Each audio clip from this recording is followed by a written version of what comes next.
जोङो आमथेखा बाजार टट' इ-रिक्सा एस'सियेसना मोनसे रायजोफोरनो मिथिहोनो थाखाय बर'नि गोजामसिन सावथुन आलायारन बे सावथुनखौ दिन्थिनो थाखाय नोंथांनि चेनेलखौ बहाय लेंहरनाय जादों।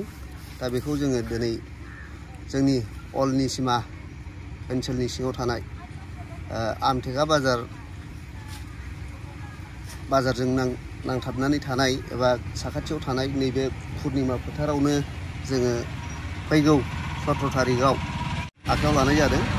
दा बेजों लोगोसे रायजो राजाफोरनिसिम फोसावहरनाया बेनो जाहैबाय माने बे फिल्मा जाहैबाय गोदो 1986 मायथाइयावनो दिहुनजानाय बेसेबांबा गोबाव गोदोसोनानै थाबायमोन। दा बे फिल्मखौ जोंनि बर' हारिनि संसार जानायजों गोरोबनानै थानाय मोनफ्रोमबो आयदायावनो गोरोबनायलाय बेखौ साफ्रोम रायजो राजाफ्रानो माने नायनो होननानै लाबोयोबानो जोंबो नायगोन होननानै मिजिंथिबाय थानायलाय फैगौ डिसेम्बर दाननि 17 तारिख रबिबार बारायाव दिन्थिनो थि खालामनाय जाबाय। दा बेवहाय जोंनि बे निसिमा ओनसोलनि सिङाव थानाय गासै रायजो राजाफोरखौ बै दिनखालि गासैबो माने लैहोर फैनानै गोसो खुसियै नायफैनो हागोन। जोङो बेवहाय दिन्थिनो थाखाय टाइमखौ गिबि दिन्थिनाय हिसाबै बेलासिनि 5टानिफ्रायनो जों जागायगोन फार्स्ट श' हिसाबै। ओमफ्राय नैथि सेकेन्ड श'खौ जोङो 8 रिंगानिफ्राय खालामनो सानदों।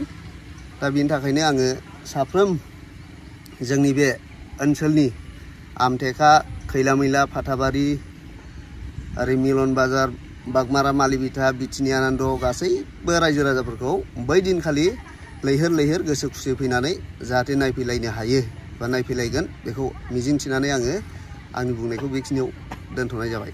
जोङो बेखौ गिबि श' हिसाबै सिजोन टिकेट बानायनाय जादों। दा फानगासिनो दङ जोङो।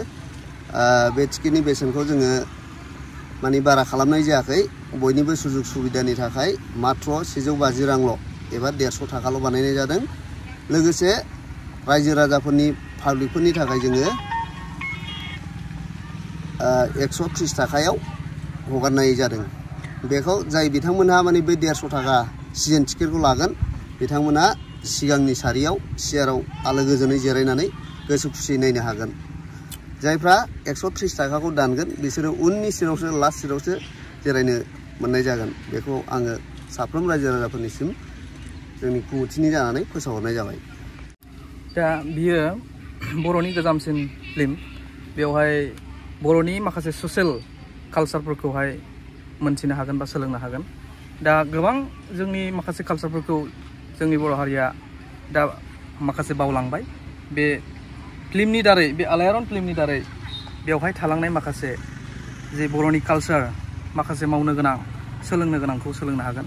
बेखायनो साफ्रोमबो जोंनि बे निसिमा हालामनि बा निसिमानि बाहेरनि साफ्रोमखौबो जे नैबे जोंनि जानो गोनां 17 तारिख 12/2023 आव जानो गोनां जे आलायारन फिल्म बर'नि ससियेल बेखौहाय नायनो थाखाय साफ्रोमखौबो खावलायदों। जाहाथे जोंनि बे आलायारन फिल्मा जाहाथे मोजाङै मोजां दावगालाङो। बियो गोबाव सम गोदोनानै थाबायमोन।